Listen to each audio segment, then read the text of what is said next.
My favorite play of the game was this interception because it showed how Coach Zimmer's scheme is meshing with our talented defense. Hi, my name is Dallas and this is Perry, and if you like the mantra faith, family, and football, I think you'll like this channel where a family man talks about football and then talks about faith, usually via scripture. Kendrick shows his rush really late and forces the right tackle to take him. Typically, when a tackle is tasked with blocking two men, he is coached to prioritize the most inside rush because they have the fastest path to the quarterback. This leaves Parsons unblocked, which forces Watson to get rid of the ball quickly. Parsons anticipates this and jumps up to hit the throw into the air. I heard Kendrick's talk about this play, and he said he disengaged immediately to peel back because he thought it would be a quick throw. He was right. He sees Watson start his throw, and he whips his head around fast enough to see Parsons knock the ball into the air. This was my favorite play of the day because I think it portends future defensive success, because it wasn't just a great player making a great play.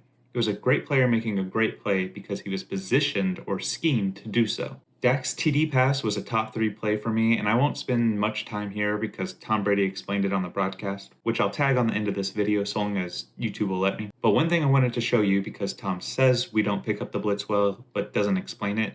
Remember when I said the tackle for the Browns pushed inside and let the wide rusher go free?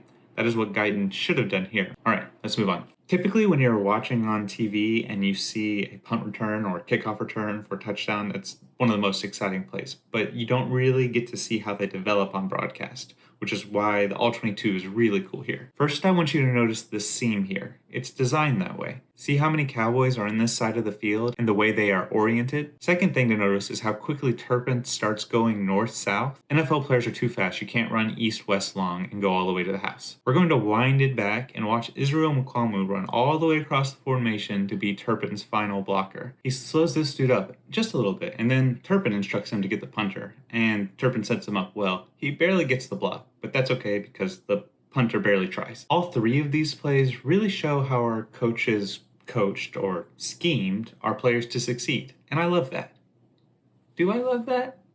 Maybe that's too strong of a word. I thoroughly enjoyed it.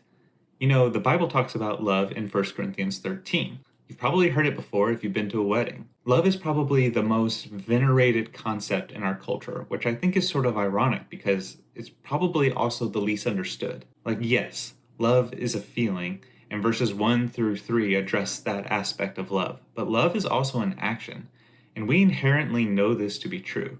Like, if someone treats us poorly and then says, I love you, we respond with like, no, you don't. You don't love us. And we know that because of their actions. 1 Corinthians 13, 4 through 7 tells us what love does and what it doesn't do.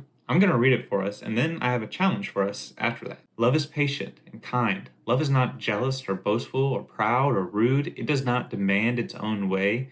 It is not irritable, and it keeps no record of being wronged. It does not rejoice about injustice, but rejoices whenever the truth wins out.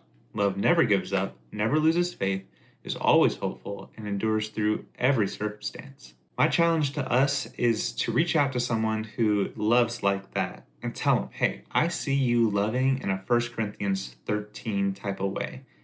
And I think if someone were to hear that, I can almost guarantee it. They're going to feel really loved by it. All right. Now, I promised you some Tom Brady analysis. Here it is. High IQ football here. You got Dak Prescott here at the line of scrimmage. He sees the all-out blitz from Schwartz's defense, and he changes the play, lets everybody know, okay, I got pressure, signals to the receiver. We're going to run this 3-man combination. They actually don't handle the blitz very well. Thornhill's expecting the ball to come out quick. He's got no help to the corner. He just lays it up there for an easy touchdown. Yeah, it looks like they're talking about the communication, and Prescott just laid it out there. That's hard communication for secondary. They get out there and they think that ball's coming out quick. It doesn't come out quick. Right. And that's what it's the risk reward of playing that defense. If you like this content, please consider subscribing. That's all I got. Jesus is King.